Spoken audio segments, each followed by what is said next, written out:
Hello, my name is Alex, and today I'm going to tell you the story of a castle that was never meant to protect a kingdom. It was built to seal something inside, deep in the forests of the Czech Republic, far from major cities and trade routes, stands Houska Castle.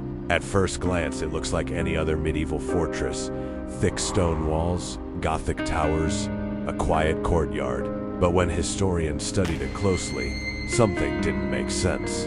The castle has no nearby water source, no strong outer fortifications, no strategic position overlooking trade routes. It wasn't built to defend against invading armies. In fact, it wasn't built facing outward at all. Most castles are designed to keep enemies out. Houska Castle seems designed to keep something in.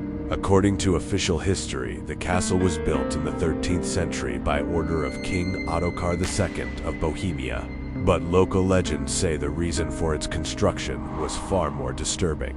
Before the castle stood there, villagers spoke of a massive hole in the earth, a dark, bottomless pit. They believed it was a gateway to hell.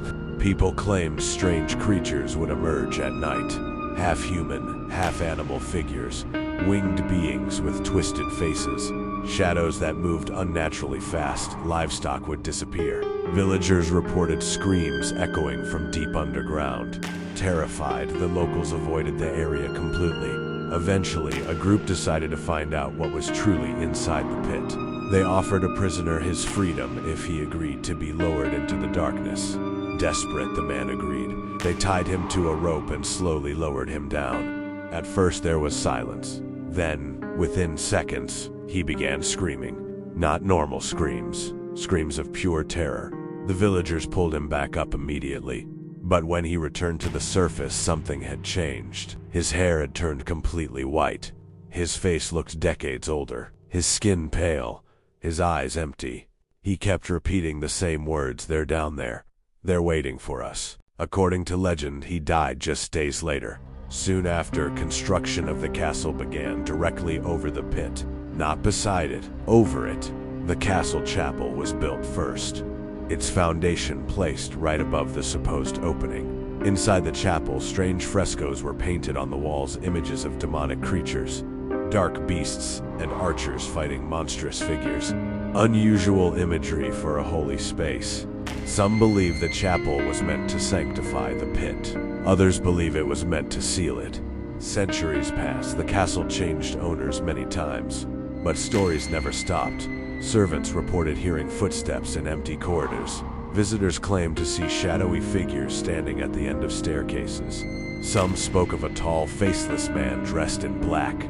Then came World War II. Nazi forces occupied the castle. It is documented that certain high-ranking officials had a strong interest in the occult and supernatural artifacts. Some researchers believe they were drawn to Houska because of its dark reputation. Rumors claim secret experiments were conducted inside the castle walls. After the war ended, several German officers were reportedly found dead inside the castle. The cause of death, unclear. No official explanation was ever fully confirmed. Today, Houska Castle is open to visitors, but many who enter report the same unsettling experiences. Sudden drops in temperature, a feeling of being watched. Whispers in empty rooms, and near the chapel floor, an overwhelming sense of dread. Paranormal investigators who have explored the castle claim their equipment malfunctions near the supposed location of the sealed pit. Some say animals refuse to enter certain rooms.